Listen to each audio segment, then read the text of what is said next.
being part of the first two sessions this morning. So we're going to finish today with a final conversation which is very vital, which is around the importance of archives. And we are missing a panellist. The lovely Ruth Halloran from IAWA unfortunately had an illness and couldn't make it. But Niamh and Siobhan are going to do a fantastic job too. And we'll also reach out into the kind of audience and actually have a real discussion about this as well. We have time to do that. If anyone needs to slip away in advance, I know some people have places to go to and busy Saturdays in May. So feel free to leave, and thank you for being here. I'm going to do a wrap up now so that we can do a Q&A and people can go. So just to say a few thank yous to people that have been involved in this personally and other organisations. So to Ruth and Donna and Claire and IAWA, who were really accommodating and aren't used to maybe giving out all of their collection to a gallery. And there were moments where I was going, will we ever get this work? So it was kind of, we got there, and I think it will hopefully be a model going forward that people can replicate in terms of taking out large volumes of archives and how we maybe look at those. And they were very patient with us, and myself and Iris were there multiple times, and they were really great to work with. Also to our funders, the Arts Council, Tipperary County Council in particular, the Tipperary Arts Office and Tipperary Bealtaine, who have supported the exhibition and this event. And this is all part of Bealtaine celebrations for the month of May. So I thank them for making this possible, because it's a big event and we wouldn't normally be able to do that without the additional support, so thank you. And then obviously a huge thank you to Dylan, Colin, Kevin and my team back at the Arts Centre. So Sarah was holding the fort, Annie Hogg has been running around helping us get everything together, and then my wonderful curatorial assistant, I feel like a magician when I say that. Iris Foss, who's been helping me work on this, and Iris would have studied and focused for her MA on WAAG. So her knowledge on WAAG was really helpful, and it wasn't why I was doing the show, it just was a really good happenstance that happened. And her knowledge in terms of timelines and people that maybe weren't visible within the archive to go find was really, really important. So we tried our best to make sure people were included as much as possible. And I think that would be part of the conversation. Who's included in an archive, what is an archive, and making sure that everybody is included. So thank you again for being here, and we'll have ample time for Q&As at the end of this. It's very great to be here. My name is Niamh Moriarty. Oh, I won't do that again. I'm a visual artist, and I don't want to do another list of thank yous, but there's a lot of legends in the room, so thanks so much for your work. And thanks to Helena for inviting us here today. I think thinking about archives and everything that's been said in the room already today, like we're in a moment where there's a rise of white nationalism, of conservatism, misogyny and its close siblings, homophobia and transphobia, and I think that it's so critical to understand our history, to know how we got here, but then to also understand our radical history, to understand how do we get out. So it's just a total pleasure to be here with Siobhan today. As an artist who works a lot with local histories, with archives that are empirical knowledge, museum archives, but then also folk histories, oral histories. I feel like that comes into your work with Common Ground a lot. And yeah, I don't know. Do you want to open with your work, and then I'll start asking you questions? So I'm kind of a bit of a maverick because I'm in the job a long time. I'm in Common Ground 25 years, so some people said we should be getting out. And I'm saying let's look at how we sustain it into the future. But I do look forward to retirement.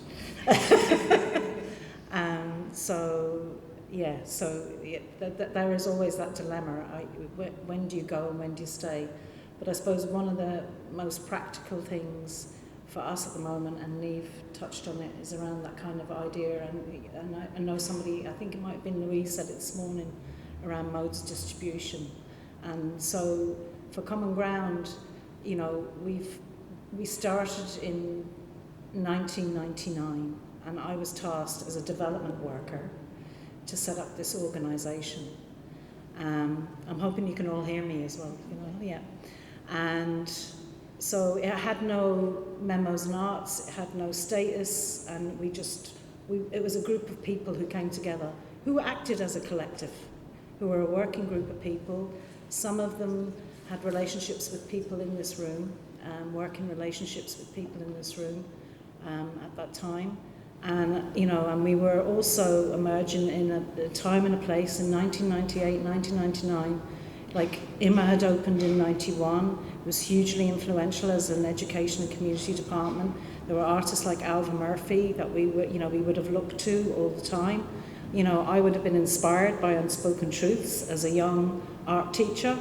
I used to teach in Marino College in Fairview, but I got sick of the system. And I decided to step outside of that. So that's a little bit of my background. And of course, you can hear from my accent, I grew up in London in the 60s and 70s, and as Deirdre said earlier, in a difficult time. So I suppose, you know, in terms of our archive, you know, the reason we started looking at having an archive or getting rid of the archive, because we had no space. We had no space to store this enormous amount of paper that we all accumulated in the 90s and the noughties. And we said, oh, right, let's think about this. And, you know, and Catherine Marshall is on our board, and she would have given us some advice around how to think about that. So we approached the National Library. No, interrupt me whenever you want. But we approached the National Library, who came out and gave us a good bit of advice. And as well, and I can't remember her name, who set up the reading room in Create, and she came and met us. I think it's Jennifer, and she gave us some advice around how we should approach the archive. So basically, we've banker boxes, and we've done a lot of work with children and young people. We've done a lot of work with artists. There's all this ephemera here that I'm going to leave. Some of it I have to take back because it's our last copies. And we've worked with really amazing people, community people, and activists, youth workers, young people, children, after schools, family resource centres, you know, community festivals, a really broad, not just visual art. And I suppose as part of that, it is that thing of, well, there is that question of where do those voices get placed and who gets to hear them? So at the moment we have two amazing artists, Frank Sweeney and Veronica Dias, who are upstairs in the lodge where we're based in Inchicore, which is is very similar actually to this site, because where we're based is the former Richmond Barracks site. And this is a military church, Helena was telling me, and you know, there's that old building over there, and I could see the numbers on the outside of that building, so I realised that's a military building. And so, you know, there's echoes between these spaces, you know, and everything has threads and traces, you know. I'm always thinking about, you know, that kind of label of barracks town, that places get labelled very quickly. So, when Veronica came to be in the lodge with us, which we took over, well, we didn't take it over, we were given a lease by Glasnevin Trust on a peppercorn rent, which was a massive benefit to us, because now we were in an independent space, we weren't paying obscene rents, it was a small space. You know, we also have a studio that we manage with Rialto Development Association in Rialto, and that's where a lot of the artists that we've worked with have come through over the years. And many of them have worked in this area. Like, I know Eve wrote a piece for us a number of years ago around the practice of Kate O'Shea, in terms of a piece of work we did called The Just City. There was a piece of work we did called Citizen Artist, when we were going into the decade of centenaries, and we were trying to think of, well, what is this new republic? What does this republic really look like? And the interesting questions around that. I suppose when Veronica and Frank, we said, right, let's take a risk and ask them to respond to the archive. So they're beavering away upstairs and in the lodge, looking over the former field, as we call it, or the former parade ground of Richmond Barracks, which is now currently being hoarded off. So all the time when we're working with local groups. We're also really conscious of that site. It's a really, really contested site. It was the military barracks for the British Empire. It was where every regiment went through and was distributed around the empire. So people ended up in the Boer War from there. It's quite fascinating. It's also the place of Golden Bridge Convent, which has huge, complex history in this state, and mother and baby homes. I met somebody recently who had grown up in there and came and asked me to show them into the old convent. And I suppose that brings me to that thing about, ephemera. There's ephemera, but there's also that hidden thing, the stories of people that you encounter and how you try and share those stories or distribute or disseminate those stories. And I suppose for us, having Veronica and Frank, getting back to them, is that they've been going through all the tapes, because we had this huge bank of audiovisual tapes. And sometimes I wonder, I thought, Frank said to me, why did you do this? Why did Common Ground do it? I said, I don't know really. I think we thought it was a good idea that we would just document the area. And in that area, there's a massive amount of social change. Like Fatima Mansions is gone. Dolphin House is still sitting waiting to be redeveloped. Michael's estate is gone and it's about to be redeveloped. And even like I was just saying to Niamh on Friday, as Frank comes in and Veronica, and they're upstairs, and there's far too much laughing up there. So I end up going up, and then 3 hours later I come back down. Because if we go back through old footage that I haven't seen before, or footage that I can't, I'm like, oh my God, I forgot about that. Like Enda, who would have filmed a lot of that work with another guy called Darren, and even regeneration meetings in Fatima, which is like a community story. And so Frank is going, and Frank has this very, I don't know if many of you know his work, his film work, but he's got a very playful way of using film. So yesterday morning we had a conversation about how are we going to, what's happening, and I suppose I'm resistant to, well, there must be something by the end of June, or there must be, and Catherine would know this from working with me a good bit, I don't, we're not very prescriptive. We get prescriptive around a publication, yeah, that's a product, but that's easy. But the other stuff is not easy, and and when you're working around the idea of how, even questions of like, where we're kind of thinking at the moment, this is myself, my colleague Jer, we have a young intern with us at the moment, that maybe the images and the tapes don't go into the National Library, that maybe we hold on to them and we have another plan for them. Because we're sensitive to how as well that might get used or seen. Because when there's this donor agreement, and you're looking at the donor agreement, and we keep having conversations about it, and we're deliberately not rushing that process. So even though we're allegedly 25, we're going to be 26 in July actually. So it's kind of like, we don't really follow the path, But at the moment, the lodge is a really interesting space for us. We moved in September 2019.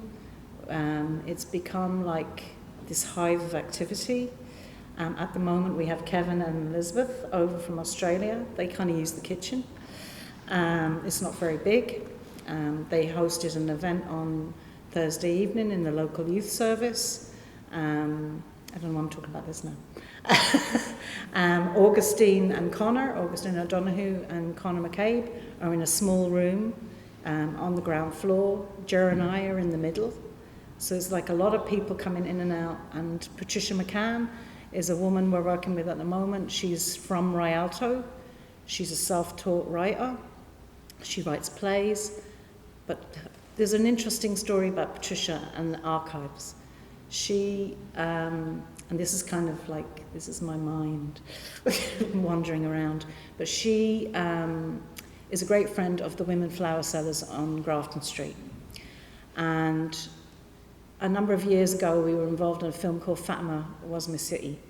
And she saw that film, and she's from Fatima originally. And we got into a conversation, and she's produced plays, written them, she's had them produced in Cork, she's had them produced in Dublin, and a lot of them are around different social issues, about being older, about HIV, about suicide, a whole gamut of social issues. But she expressed this desire to make this film, and she showed me some images she'd gathered, and one of the photos of the great-grandmother of one of the flower sellers that sells on Duke Street, on the corner of Duke Street and Grafton Street, was taken by Lee Miller when she came in to do her Vogue shoot, and it was about James Joyce, and she followed the Bloom route. So at the moment, we've gone through this process, and Patricia got funding from Create to make this film, and it's really great. And she's upstairs, so she's got like her production office, and she's like, she said, she's like, I'm a filmmaker now. And it's fantastic for her and for us, because it's really great to see her have this whole other world and life. And then, and her work, we're hoping to get it into the DIF in September, October. But she went to the Lee Miller archives, and she met Lee Miller's son and her granddaughter. And she, and then we had to go through the whole process of paying for the license and negotiating that. And then she went to the National Gallery, and she saw that they had the exact image in the National Gallery. So on the 3rd of June, we're going in and we're going to film Patricia and Teresa Riley's great-granddaughters, all going in and seeing this image of their mother in this national cultural institution. So that is a really transformative process for Patricia, but it's also her real ownership of that. She's really really owning it and taking it. And then we had this hilarious process around negotiations with the Miller Archives, because it's really expensive to license stuff. And and we had an interesting board meeting recently where Rita Fagan was on our board, and she was giving out about how working class people's stories are in archives and they can't access them and they have no control over them. So these questions come up all the time, and I suppose when I think of the site and the work that we've been involved in, it's also trying to honour all the practices that have happened, all the collaborations that have happened, all the complications that have happened. Like I've gone through, I actually found a letter, from 1999 that I wrote to Rita apologising. And, and it was a typed letter, and it was hand-signed, and I found hundreds of notes. Like, I used to keep copious amounts of notes, handwriting everything, and these are all stuffed into these files. I mean, they're fascinating in lots of ways. But then I kind of think, well, who's really want to read these? But, there is a process. So it's like the process of the organisation, the process of a place, how that place has changed radically. The social and economic change in Inchicore and Rialto is quite shocking. Like, I live in Rialto. I moved in 2000. And I could be seen, I'm sure I am. I'm a gentrifier. Like, I moved into that area. But I suppose my allyship and my solidarity is with a lot of the people that I work with who live in that area.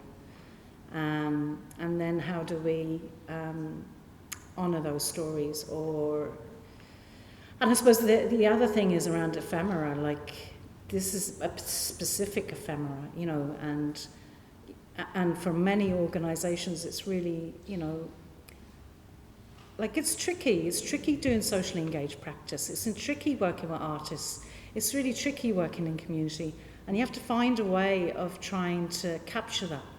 And it's very, like a publication is just one small ocean of it. And you know, and sadly, I would say, you know, I remember going into a meeting with a funder, and they saw this publication, and it was like, this is the first Studio 468 publication that we brought out.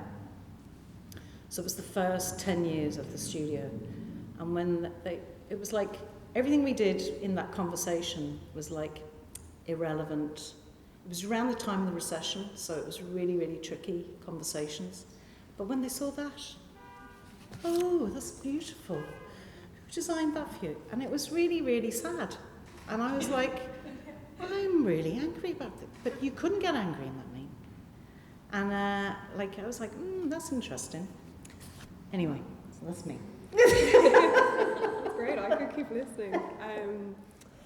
More questions? Well, I'm interested in that idea of an artist in the community and an artist working in an archive, and that maybe there's a similar function there, because I think an artist's role when dealing with histories that aren't their own necessarily is to mediate, and it's not. I think it came up really well in the conversation around collectives, that it's not about, you know, the individual artist in the studio making decisions about how history is told, but rather an archive can be quite alienating, like an official archive can be alienating, because it's the stack of paper and the stack of information that, you know, how do you find a way in and how do you find a way back out? And sometimes when archival material goes to an official institution, it goes there to be kept and kept hidden to an extent. You talked about the red tape and the total lack of access for, you know, trying, I will name them, you know, trying to get a little bit of footage from RT that could be your family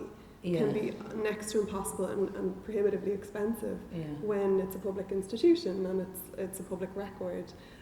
So I'm interested in how, I'm interested in how artists can be placed well within communities and archives to serve those communities and those histories, and I guess to themselves then be hidden in some sort of way. Well, yeah. I mean, I think we hit a winner with Veronica and Frank, and I don't think I'd trust anyone. Like it is about trusting that process as well. And Veronica is a working class woman. She's from Dublin 8 originally. She's also a really great writer, and she's really good at checking in all the time. Like even yesterday, like we had a meeting yesterday morning, the three of us, and you know, and everything is up on the wall. You know, she's writing stuff across the group. You know, it's a plan in process, so it's very shared and it's very open. But we're open, you know, there is a space to challenge and be challenged as well. But it is, because Veronica had been based in the locality working with young people with us, it was kind of an easy steer in lots of ways. And some people might think, well, you know, why don't you make a brief and put out a call and invite people in? And I'm like, well, we've done things like that before, but this is different. You know, this feels intimate yet public. You know, it's kind of got both those sets of feeling, and then, you know, and it's funny because Veronica's looking at she's digging through all the papers, she's digging through everything. She comes down, she says, "What happened?" You know. So it's kind of good that she's in the building, because then I can answer questions, or I can say, oh, maybe Rita might remember that, or, you know, other, like, so it's very much in the moment in lots of ways. So, you know, and even that, it's very hard to capture that. But she would ask those questions a lot of questions, and even like the fabric of the street, how the street has changed, even the things like when you're looking at the film, the footage, you look at a tree and you're like, oh my God, those trees are much bigger now.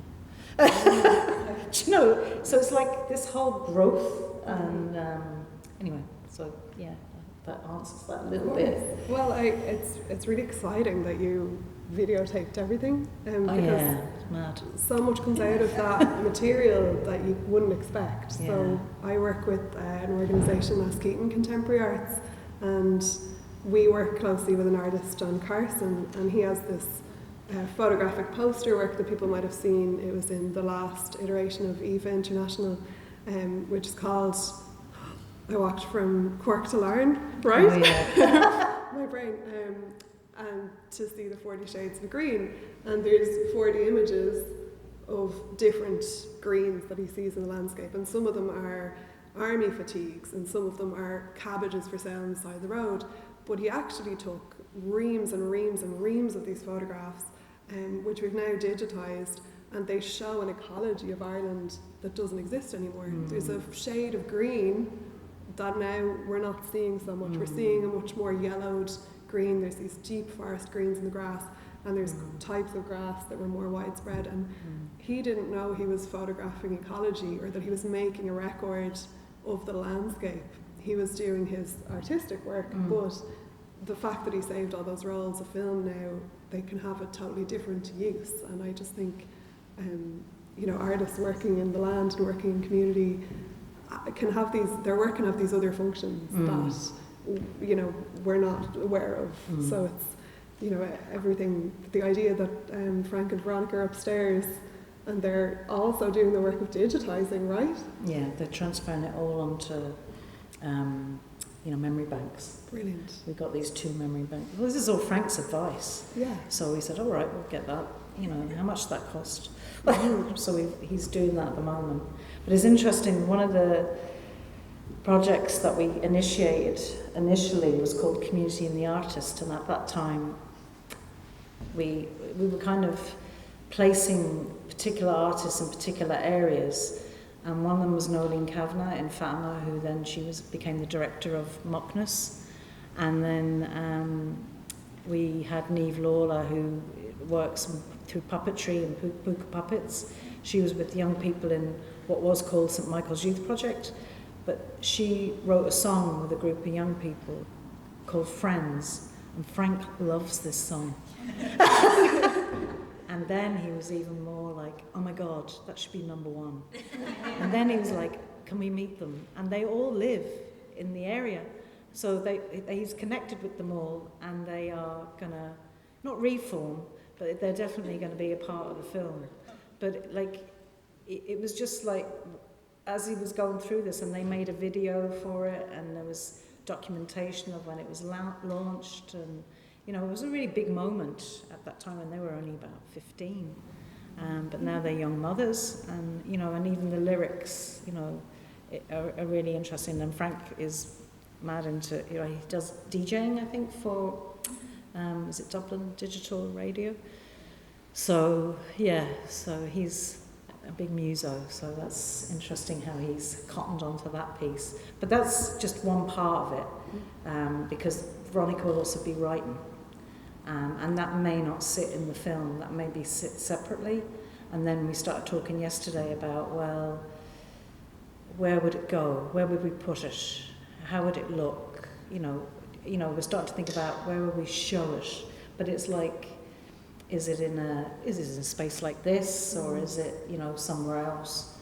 And then there was this idea then of bringing all the people that we know who've been involved in those films into one room to look at the documentation, and to revisit those times, and because there's some really powerful pieces in it, and so we're talking about maybe trying to do something in October, November, where we bring people into a room they can see what Frank and Veronica have done, but they also look at the old documentation, and it's almost like, you know, a cathartic moment maybe for some people, because regeneration and change is really, really difficult, and a lot of people have given their life's work to it, and they haven't really seen a lot come out of it, or they've seen it fail in some ways, and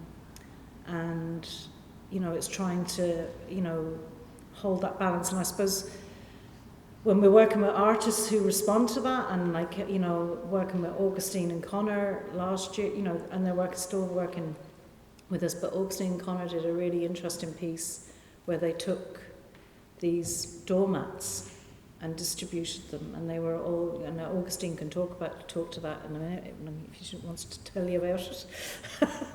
And you know, and there was statements on it about homelessness, about vulture funds, and they distributed them for free in Meath Street.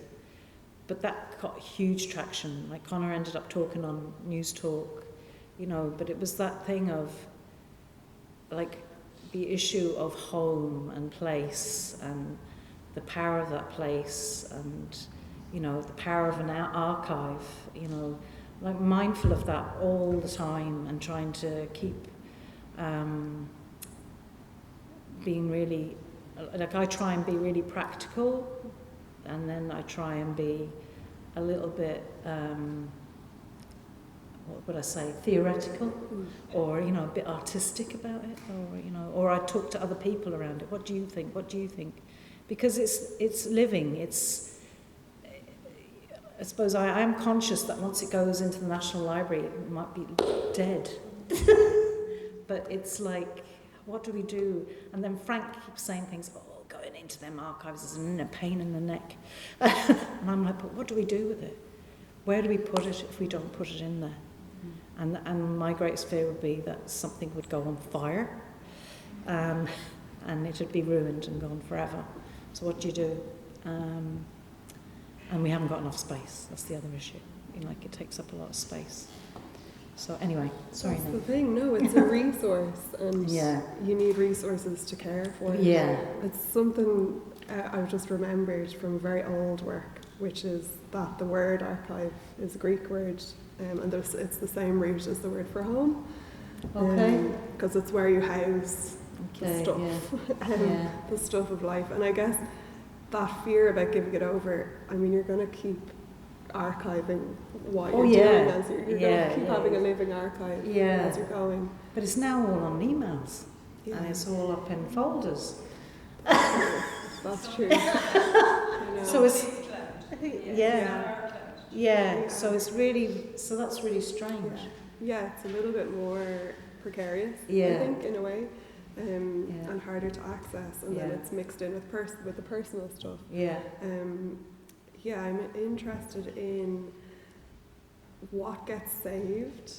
So when you're doing this process, I was thinking a lot in the talk about collectives, about how we don't just need the thing that's on the very top, which is the artwork that got made, the impact that it had, the ephemera that was distributed, but also the practical knowledge of how you engage with community, how you approach communities as an outsider or even as an insider, and certainly as an artist doing something weird, like those practical notes, all of your stacks of notes and boxes, do they go in as well?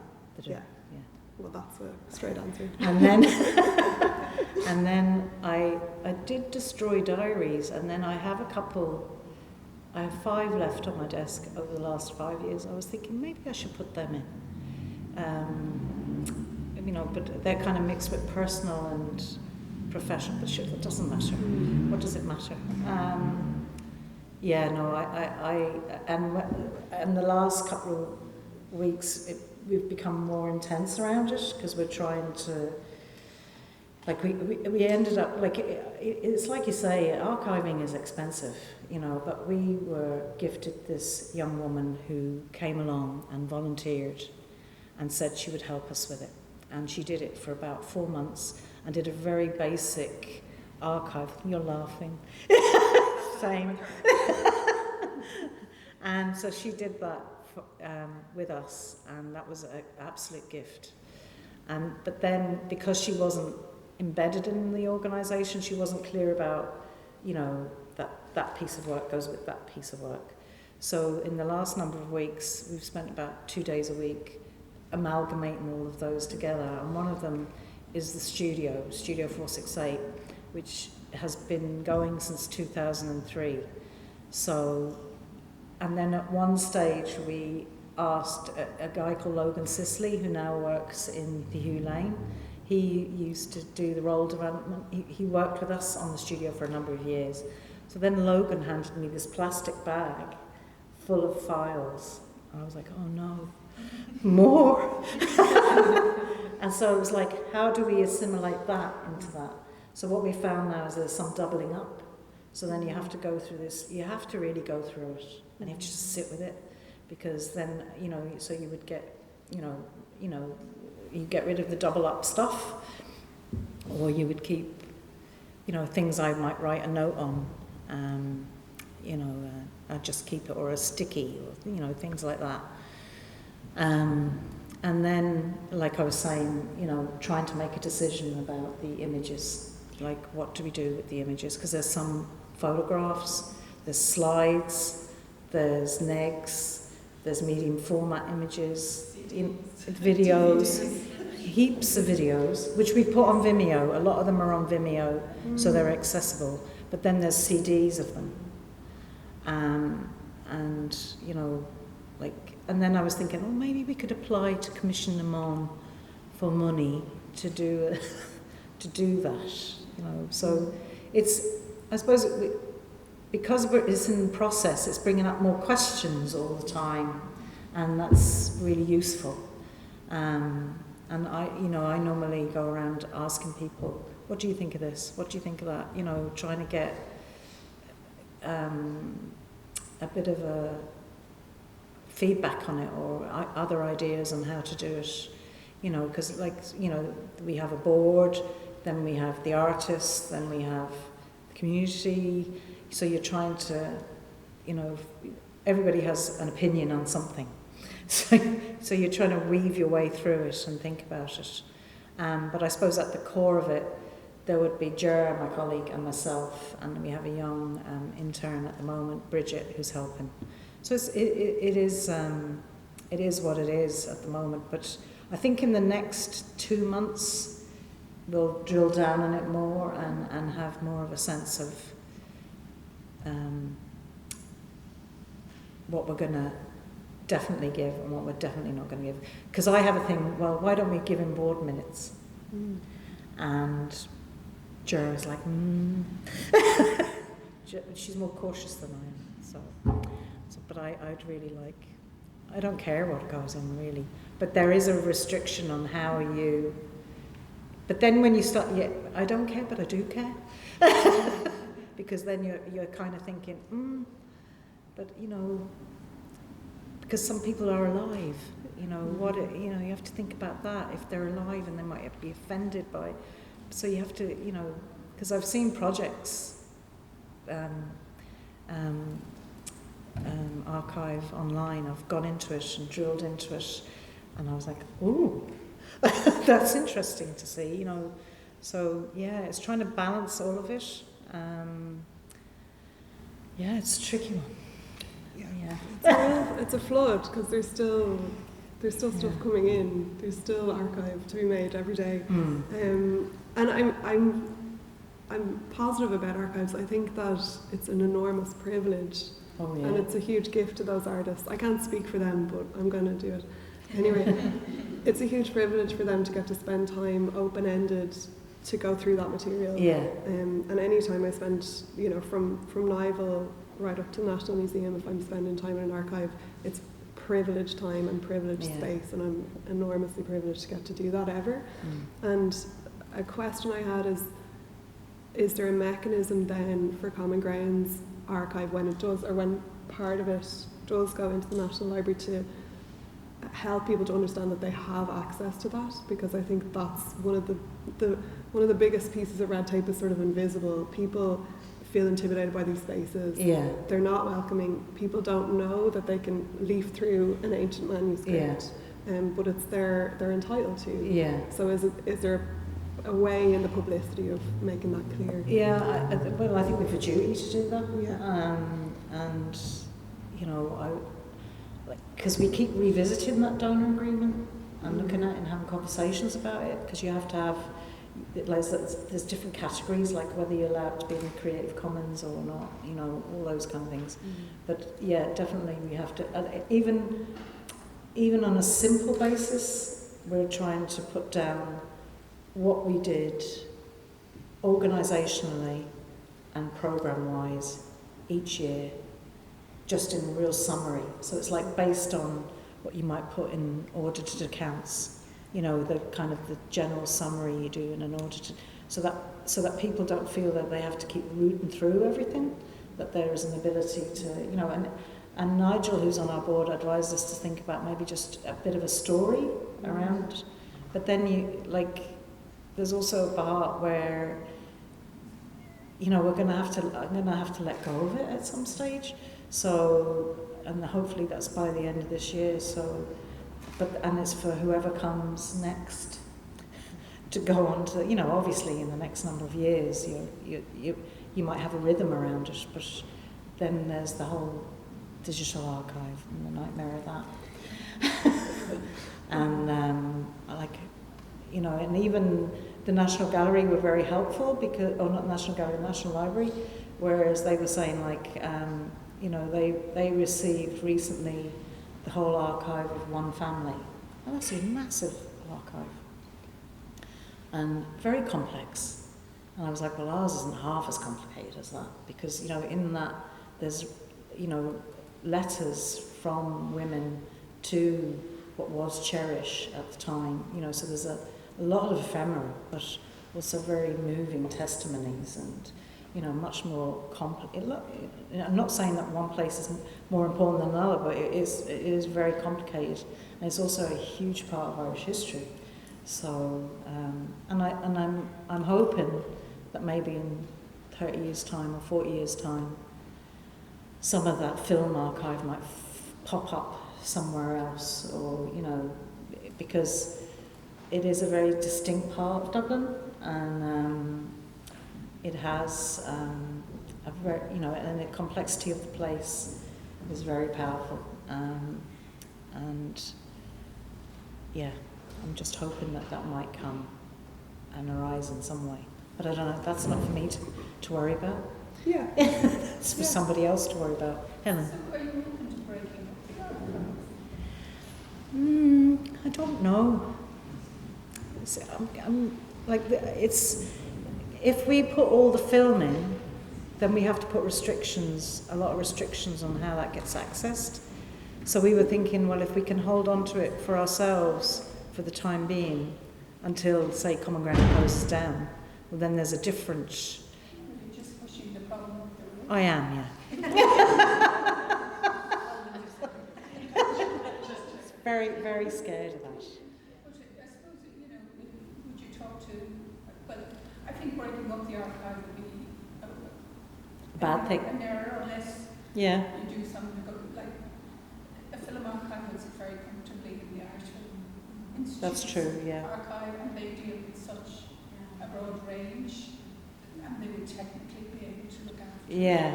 Because I think the concern I would have about digitising everything is that digital platforms keep changing. Yeah. So in fact, the old analog, Yeah. the original, whatever it was on, you need to retain and Yeah. preserve that. See, it's... But then I think conceptually breaking it up, and the- best you just work yeah. as, like the best home for the best. Yeah, and I suppose that's the thing. Like, it's a learning process. Like, you know, you don't set out to have an archive. It just emerges, and then you go, oh my God, I got this stuff. It's like your house. Well, where will I put all this stuff? You know, so it's like that moment, you know, and I am, like, we're, like, all the time I'm thinking of, well, who else can we talk to? Who else can we get advice from? And if we don't get it into the National Library, or if we change our mind, that's okay. but we are marking it in some way through an art form, or through two artists responding to an organisation that's been in the area for a long time, working quietly a lot of the time, noisily sometimes, but mostly quietly. And then I think the next phase is going to be really interesting, because we have there's a building we can operate out of, which is unusual for us, and very sustaining in lots of ways, whereas before, and I suppose, on a very simple level, Common Ground applies to the Arts Council every year for funding. We're not a strategically funded organisation.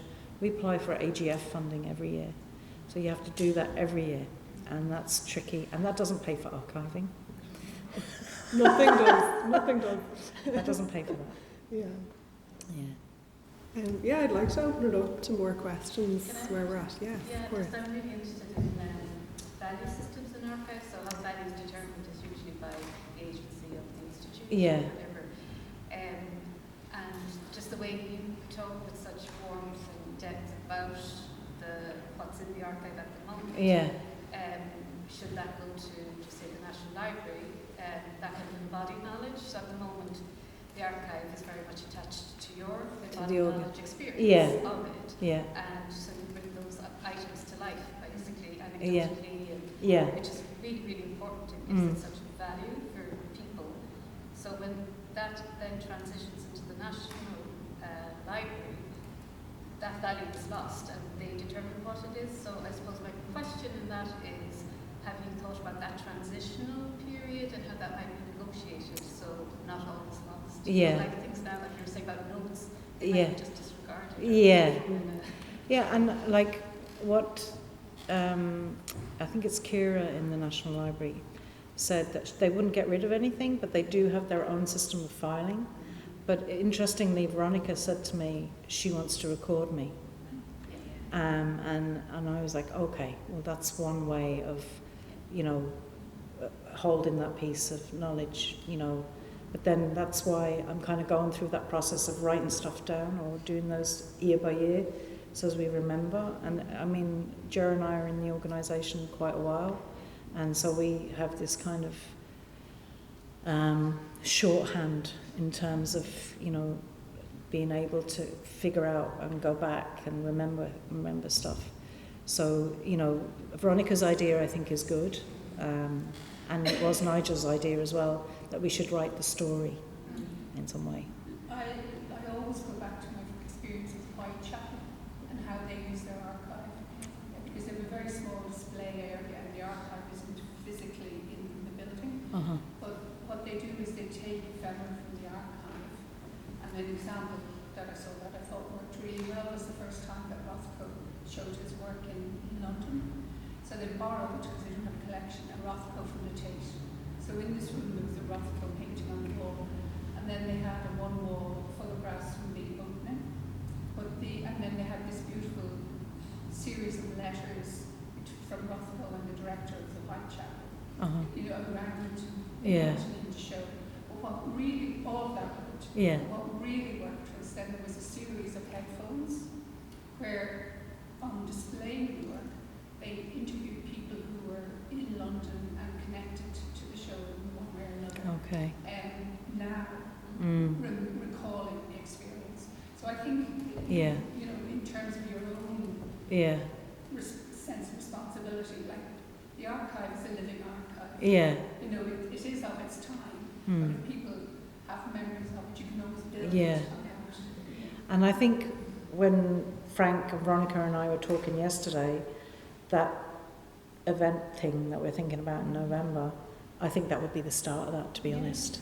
And because like there's a number of people involved locally, like there's people like Rita, there's people like John, there's Joe that we know, Joe Donahue, and like different people we've worked with, different artists, like even to get Nolene to come back, because there was one really funny quote in it's not in the film, so it's off camera, where she's talking about the effing cherry picker. And she was doing this big, it was like a street theatre piece down in Fatima, and the effing, the Dublin Corporation, the effing cherry picker, it never effing came on time. And she, like, and it was just like, it just, like for Frank and Veronica, it surmised regeneration, it surmised everything that's happening in the area, and it was like nothing ever happens on time. And it was absolutely brilliant. And if you know Nolene, and then the next shot is of her out rallying the troops. So it's like this, you know, her as an artist having to deal with all this rubbish, and then getting out there and just doing what she does, you know, really well. And I just thought that was, and of course I hadn't seen that, because there's hours and hours of footage and you just don't get enough time in every day to, and you're always in the moment or in the next week or in the reactive place. Yeah. And, you know, and for us organisationally, you know, we have a lot of allies locally and there's a lot of other issues going on. And we work with them, groups around those other issues. You know, we had a horrific Halloween last year, and so you're trying to manage the impact of that on local residents, with young people, on the artists, on ourselves. Like I remember, you know, even just as an anecdote, and I mean this is part of the Living Archive. You know, I remember having to do a risk assessment for that event. And, you know, and I said to the guard, now Ian, I'm telling you now, that if anything bad happens, we're going to go to such and such a building. And he was like, Siobhan, that's desperate. That's not going to happen. And, you know, but you know, you're in that other mode of deep responsibility at that moment. And then sometimes, you know, the archive is a completely, almost peripheral, pretty, because there are these very practical considerations that you have to have with just the everyday, and then there's the theoretical space, which is really gorgeous, but sometimes it's the tension between those two that is really difficult to manage, and we don't always get it right. Nobody, I don't think, gets it right. We're all deeply flawed in many ways, but so that's part of the modes of distribution. I was just thinking of Fiona Riley, the artist. She's in this, and she did a project called the Department of Timekeepers. It was very funny, and she got people to identify what they did every half hour in a day. And then she performed it in Clonmel, in the jail there. We managed to persuade the jail to let us use that space, which they did very generously. And when on Culture Night before that event, Fiona wanted to do it as part of Culture Night. She wanted to test it out, just see how people would receive it. And when we sent the logo in, because it looked like a government department, and when we sent it in to Culture Night, they came back and they said, no logos are allowed. It was just a really funny moment. So it's like those little, those little lifts that are kind of, and she's like, what are they talking about? And I was like, oh, God, they're trying you mad. But it went in anyway, they used it in the end. We were like, well, the biggest piece we wanted for that, and we never got it, was we wanted, the government paper with the harps on it. We wanted that, but we couldn't get it. Because she wanted to be able to put the text onto that, because it was a big long scroll. But, it became what it became. And interestingly, Lara, who was one of the artists involved in that, when just thinking about how things get used, how happenstance. So Brian Crowley, who works in Clonmel jail, and Lara was working with women from all over the world, and they all had a little object that they brought to Ireland, which was very precious to them. So there was this cabinet that we were looking for a cabinet, and then Brian told us about this cabinet. I just thought this was brilliant. There was this beautiful mahogany cabinet in the OPW that had been in Derrynane, which was designed for the South Kensington Museum. Came into Kilmainham jail, and then these women recolonised it, and I was just like, this is magic. It was just a really beautiful moment, and it was like it had velvet, little, shelves, and it, we labelled it in a particular way, but it was just like, one of them was a video, one of them was like Lara's dad's drawing brush, because he used to do architectural drawing, and it was to wipe off, the eraser. All these lovely, it was just a beautiful thing. But I loved that cabinet. And so we had, and that was related to O'Connell. And O'Connell is related to the graveyard where we're based now. So it's all comes around. So it's like all these traces and threads, but yeah. But thanks about the Whitechapel, Helen. And see, I'm learning here today again.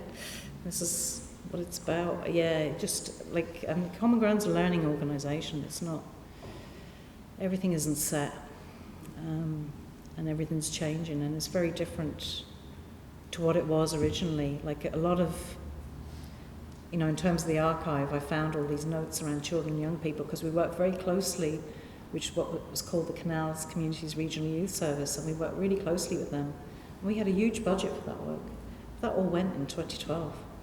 And I suppose that's one of the things, I remember somebody said earlier, we haven't really gone back to that kind of, that level of funding that we had all those years ago. Like, we used to have these mad projections. Like, we'd have 200,000, 300,000.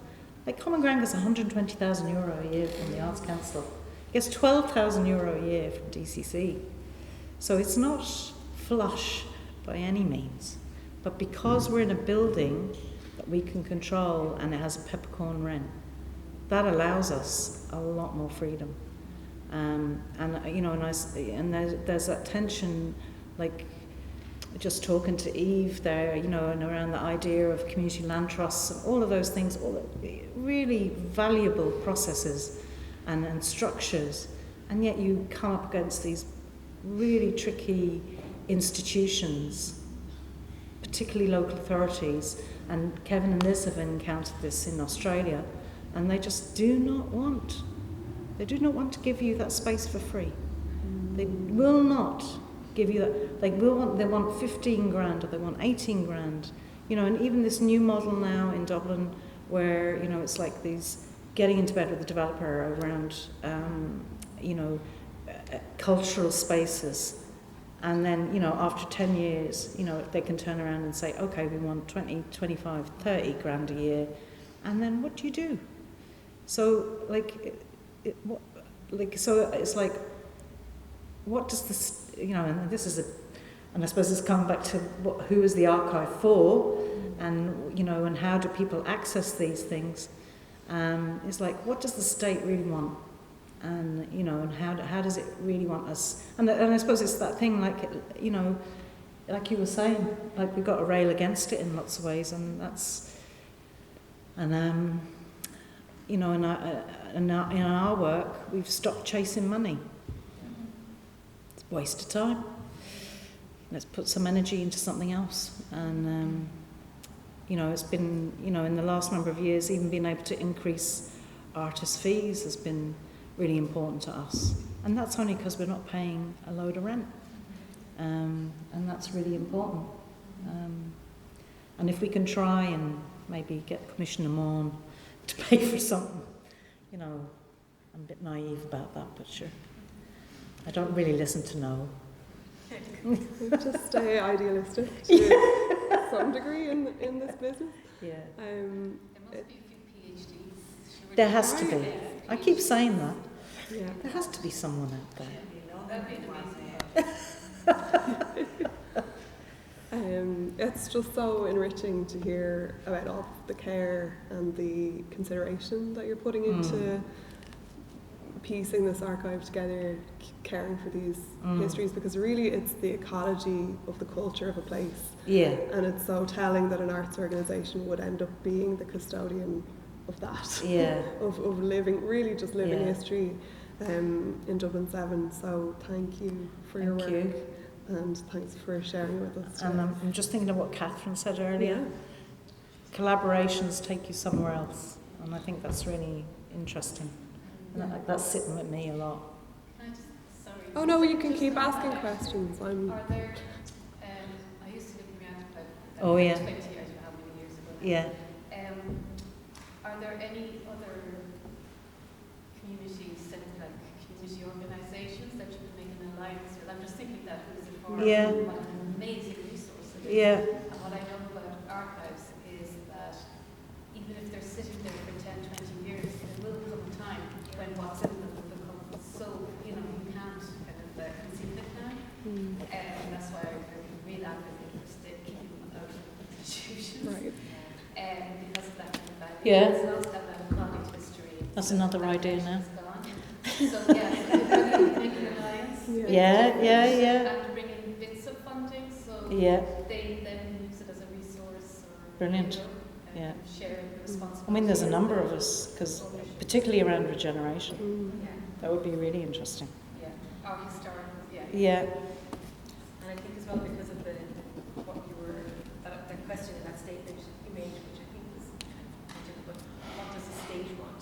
And I think that's not quite, who cares what the state wants Yeah. one way, because ultimately it's about the population, it's about society, it's about the people who Yeah. took part in it, and particularly in some place like Dublin 8, where I lived until for about 6-7 years, during that 2012 to 2016-18 time, and it was like tripping over people on the street. Like it was really, really bad.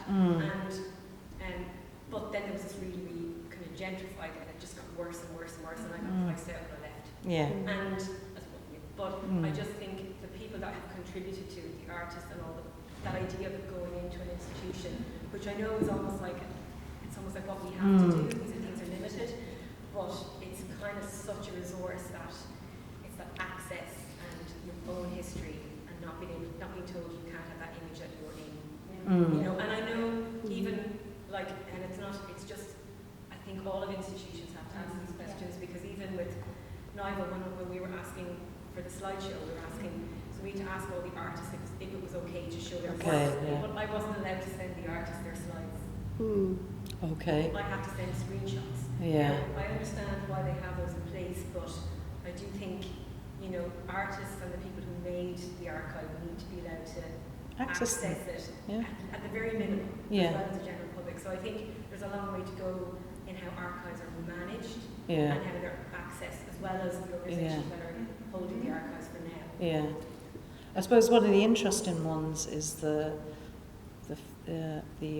oral archive, the one that is it UCD, has it?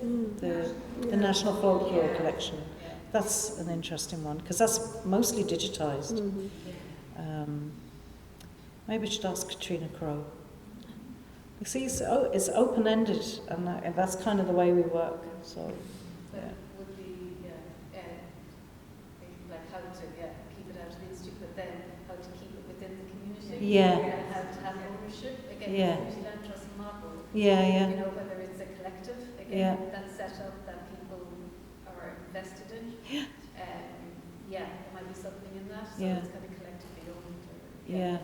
Stayed, kept within the community. Yeah. Thanks for that, Eve. And how poetic then RTE or whoever have to pay me. That's beautiful. Yeah. Totally. Yeah. I used to work in the Hugh Lane, just on the panel, giving tours and workshops, and a friend of mine who does really beautiful work, she now works in Carlo Visual, she's their education outreach officer, Claire Breen, told me that it's an incredibly intimidating space for children, and especially inner city kids, to come in and just look at a Paul Henry and think about what that means. And that before telling them the rules, you can't touch anything. You can't run around, you can't be loud, you can't be yourself. You tell them all this that's in here belongs to you. It belongs to your kids, it belongs to their kids, it belongs to all your friends, it belongs to your granny, and that's why we don't touch it. Because we're trying to preserve it into the future. You get me. And you get just a totally different experience with those young people then, because you've treated them with a little bit of respect instead of telling them, you need to respect these old guys. I can't really explain why, because it'll take all day.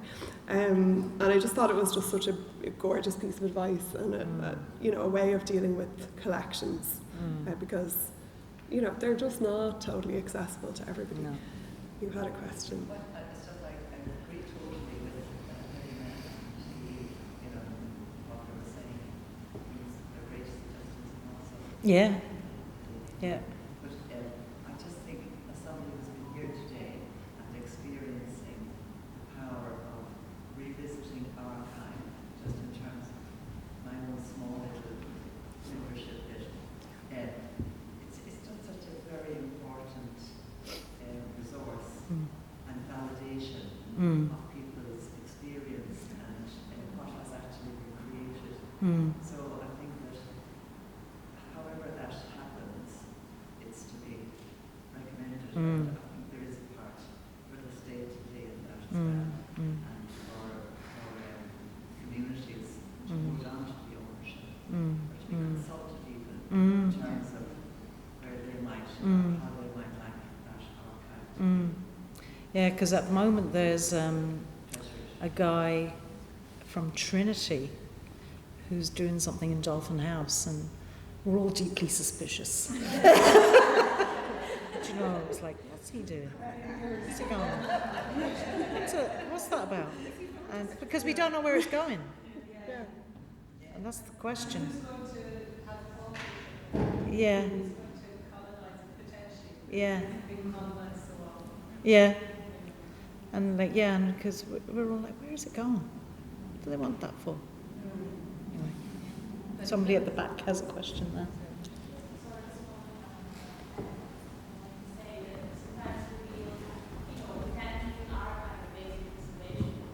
Oh, right, yeah. We tend to do archives based on this priority preservation, but then it will be interesting to shift this idea from preservation to use. Or use rather than preserving them as the use in the community engagement in exactly more open access way. And I suppose then there is obviously the danger of this material to fade, but maybe that's a risk you want to take. Yeah.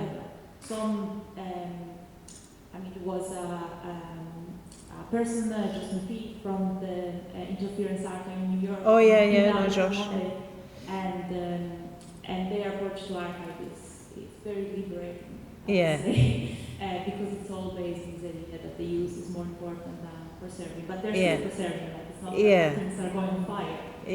But here, they will go fire anyway. But just a thought. Thank you. I know of an archive that was sent into an institution, and the institution doesn't have the capacity to catalogue it, and so therefore the archive is no longer available for access at all. So just to be sure that, back to your point about use and access, if you are going to archive it, you do need to be able to be sure that people can access it. Yeah.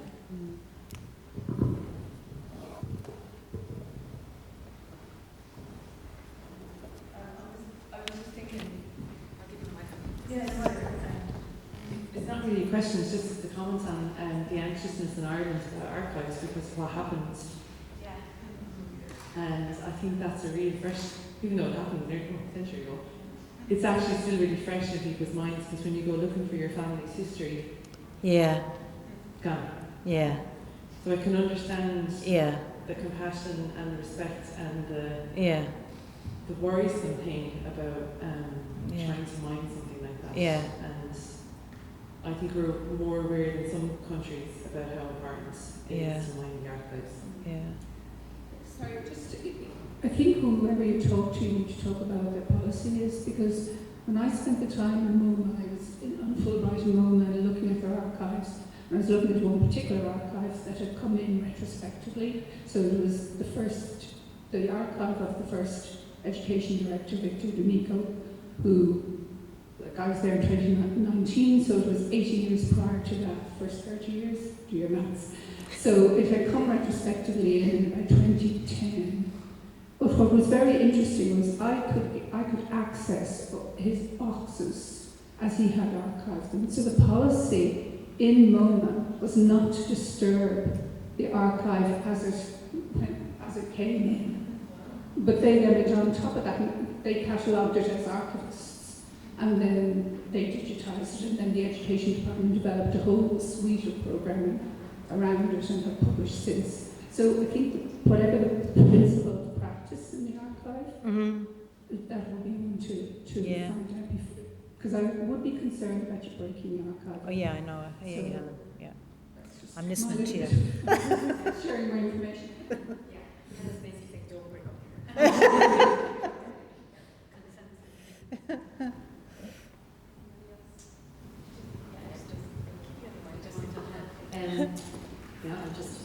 I'm a nerd when it comes to archives, so that's okay. I might get you up. Yeah, no, what I was going to, like, in a way, the kind of resources that we have could be very kind of, not easily, but could be kind of interconnected to kind of serve a purpose in that when we're talking about the archive as a resource that has in use. And I know you were saying that you don't like the idea, or you're kind of against the idea of having like an open call of people, of artists. But saying that... Well, for that particular mark in 25, please. Yeah. But it could be that, because I was just thinking, I'm always thinking of kind of the labour that's involved. Oh, yeah. We have all these great ideas, and then when you come to Jesus, that's like 6 months of my life. It's like doing a website. So I was thinking about community engagement even. Yeah. So how could we, how come I was saying we, I'm not involved. How could You might be, how could you, how can you engage with the community in a way that they see a value in it? Let's say, as your example, but that takes an awful lot of field work. But then you do residencies. So maybe it could be a more directed residency. Because I was even thinking, like, when I was talking to Frank and, like, because it's just emerging and changing all the time. When I was talking to Frank and Veronica yesterday, I was like, Studio 468 would be really ideal for that, because it's a square space, it's got big walls, like, the idea of being able to come in and over a period of time be able to see things like the way you've laid out the WAAG piece, or that you can watch things. So I was like, maybe that could work. But and if that did work, that would have to work in July 2026, because we have 2 residencies coming up. One with Clodagh Boyce from July to December this year, and then we've got one with Dylan Tighe from January to July the following year. So we can't renege on them. So, there could be a way of doing that, and maybe it never goes anywhere, But then we have to find a cupboard. As we were saying, Neve and I were laughing when we came in and we saw the confession box. I said, it could be a library.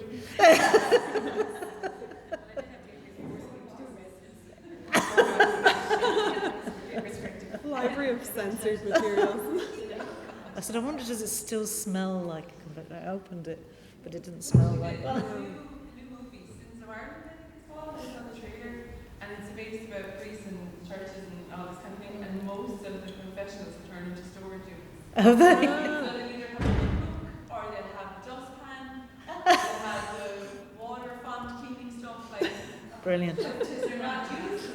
Yeah. And I was thinking of the Orman at Home. That's where the collection of parish notes are kept, and so it's a funny one. We keep our equipment. Yeah. Well, we opened the door and had a look. Yeah.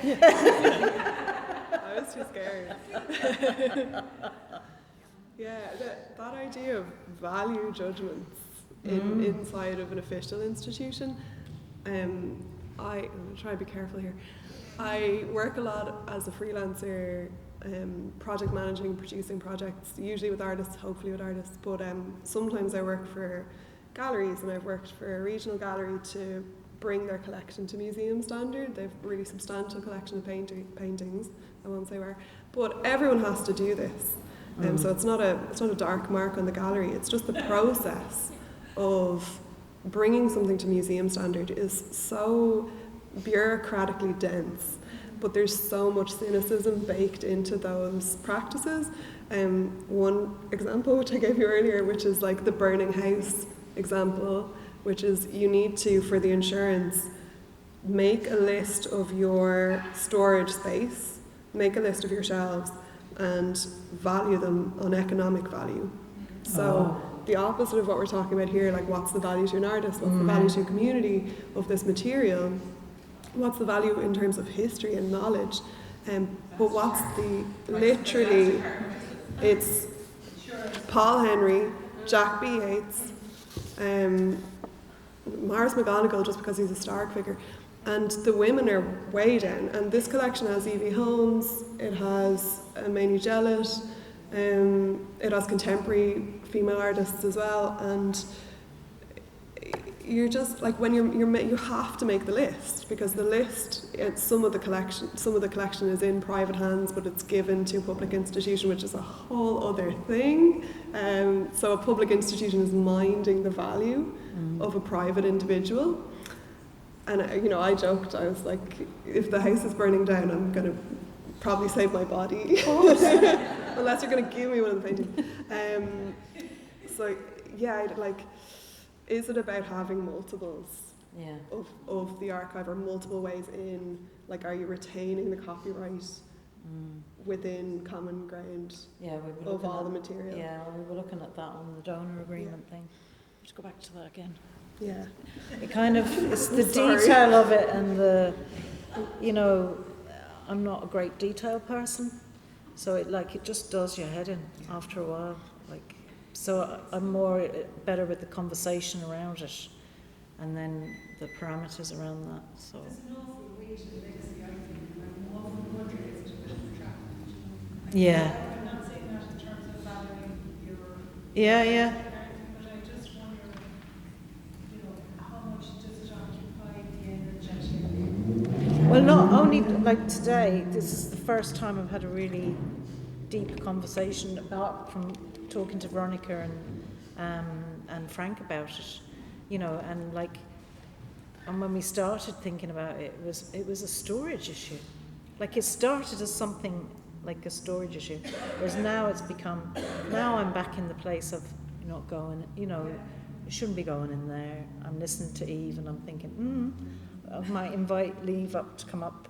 Could we look at different ways around it, and it's like different modes of production. It is thinking about it in that way, and thinking about it creatively, and listening to Helen saying, and Helen's expertise, and don't split it, So, but then I have to go back and tell Jer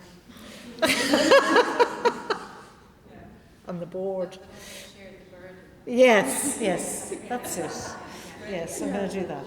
And you know what, like you said, this is a process. So, Yeah. You kind of started off with storage, you ended up maybe it's going to a national Yeah. archive, and then you kind of going, well, actually, do we need to reconsider that? And interestingly, Nigel didn't want it to go to the National Library. Maybe still will, but it's probably just more conversations. Yeah. It's a process. It's like working with artists. It starts as something, and then they end up being with you for a number of years, working you work with them. Isn't that right, Augustine? I'm going to wrap up. Doesn't mean you can't keep chatting. It just, I suppose, coming to a natural conclusion. Yeah. By all means, everyone here, keep in touch. That I don't know. And if you haven't seen the exhibition, it's open till 5, so if you didn't get there at lunchtime, do get back before you head on your travels. Feel free to nab any of us about anything, and I hope you enjoyed today, and thank you for taking time. That was a beautiful sunny day and it's meant to rain tomorrow, so I really appreciate it. Thank you. Thank you. Thanks a million.